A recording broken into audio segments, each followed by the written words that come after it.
Good morning friends. இப்போ வந்து நம்ம ஏற்கனவே பார்த்து வீடியோ நிலத்துல தான் இப்போ பேசிகிட்டு இருக்கிறோம். ஸோ இவர் வந்து மல்லிப்பூ செடி எடுத்திருக்காரு இல்லையா, அந்த மல்லிப்பூவில் இன்றைக்கி அறுவடை பண்ண பரிசை வந்து பூக்களை பற்றி பார்த்துட்ருக்குறோம். இந்த பூ பார்த்தீங்க அப்படின்னாக்கா வழக்கமாக இருக்கிற சைஸை விட ரொம்ப பெருசாக இருக்கும். உங்களுக்கு பார்த்தா தெரியும், சைஸ் வந்து ரொம்ப பெருசாகவும் இருக்கும். அதே நேரத்தில் இந்த பூவோட இது பார்த்திங்கன்னா ரொம்ப சாலிடாக இருக்கும், கெட்டியாக இருக்கும், சொலன்னு இல்லாமல் கெட்டியாக இருக்கும். இதனால் என்னென்னு கேட்டிங்கன்னா இந்த பூவோட இது வந்து ரீட்டென்ஷன் வந்து அதிகமாக இருக்கும். பூக்கிறத டைம் வந்து கொஞ்சம் அதிகமான டைம் எடுத்துக்கும். அதனால் இந்த பூவுக்கு வந்து பார்த்திங்கன்னா இவங்க ஒரு 6 மணி நேரம் 7 மணி நேரம் வச்சுருந்தா கூட, ஓப்பன்லேயே வச்சுருந்தா கூட பூத்துறாது. அப்போது இதுக்கு வந்து விலை போகிறதுல அவங்களுக்கு வந்து விவசாயிகளுக்கு வந்து நஷ்டம் ஏற்படாது அப்படின்றது இது மூலமாக தெரியுது.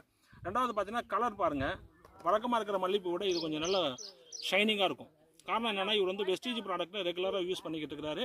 இவர் வந்து 2 வாரத்துக்கு ஒரு முறை நம்ம ப்ராடக்ட் வந்து மாற்றி யூஸ் பண்ணுறதுனால பூவோட மகசூலும் அதிகமாகுது, பூவோட சைஸும் அதிகமாக இருக்குது. ரெண்டாவது பூவோட ஷைனிங்கும் ரொம்ப எக்ஸலண்ட்டாக இருக்குது. பார்த்தீங்கன்னா தெரியும் உங்களுக்கு, நீங்களே கண் கூட பார்க்கலாம்.